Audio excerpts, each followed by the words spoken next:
Batter my heart, three-person God. On the count of character depth, risky deconstruction, and honesty, into the pew goes the spirit of Matthew Murdock. Even now, behind the tint of retrospect, nothing measures up quite like those first 3 seasons, but doesn't always have to. Nothing is truly lost when singling out where Daredevil gets most of his cinematic mass. So when Season 4 begins to pull the curtain apart and dares to put pressure back on Matt Murdock in bold ways, it makes me curious if they're really serious about the story this time. Reshoots and a couple of ongoing stumbles aside, are they going to commit the cardinal sin of forcing a story into the lives of these characters, or, better yet, will they do what got them this far in the first place? Meeting the characters where they are. I'm starting to believe it's the latter, and my reason for why is similar to what others have already pointed out: the relationship between Frank Castle and Daredevil. It's the ultimate narrative mirror. They're nailing it, and it's winding up this massive momentum swing behind Born Again that Marvel has really, really needed. Of all the relationships to use to reflect a story through, this one continues to be the litmus test for the potential of Daredevil in a myriad of ways. It not only shows the intuitive realism that we've come to expect from this side of New York, but it also tells us honestly that the story is indeed going somewhere. For some, this small gesture of character work is wishful thinking at best, and for others, it's a trust fall you'd like to attempt early on in a story, so I guess for me it's a bit of both. Any show can get me curious to ask questions, but a good show can remind me of why I care at all. To measure up to the Netflix series is an unfair standard, but it's what they've set for themselves, so let Born Again serve as an open letter to Marvel Publishing. Let it be this honest, focused story for one of the MCU's best characters. Original Daredevil understood this, and still does.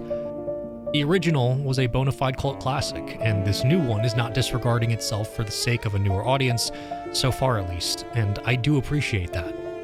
In this age of streaming, television has been made to feel more and more like a quota, devoid of anything worth its weight in salt and reliant on everything that gets clicks. But after the reunification of Punisher and Daredevil, it feels easier to call a spade and say that Marvel is choosing to meet these characters where they are, in spite of where we'd often like them to be. I don't claim to know where this season is going for Matt's character, let alone how the surrounding areas of Hell's Kitchen will be impacted over time, but at least it's nice to not worry about the kind of ways these characters might get done wrong, you know?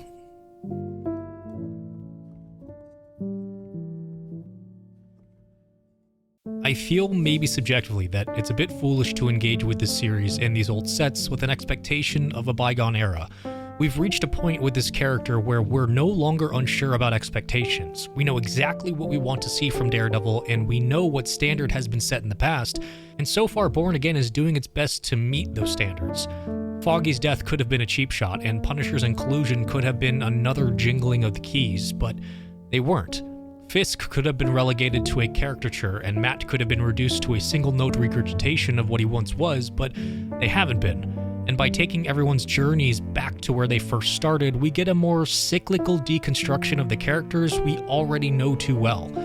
This kind of mirroring, a practice that raises hyper-specific character traits to the surface, reflects a layer of honesty that is crucial to Daredevil's success as a character, and it works for the style of story that Born Again is choosing to tell us. Take it from the signature scene alone, where Frank weaponizes guilt against Matt's better judgment, figuratively and literally in an effort to break through to Murdock by externalizing his shame, and Matt uses the first-hand account of service in the system as his own counter-projection onto Punisher. Each hero is projecting their frustrations and inner demons onto each other in a way that refracts and redirects the morality of the conversation back into something more honest and more adult, and what we've come to expect from the two of them after so many years.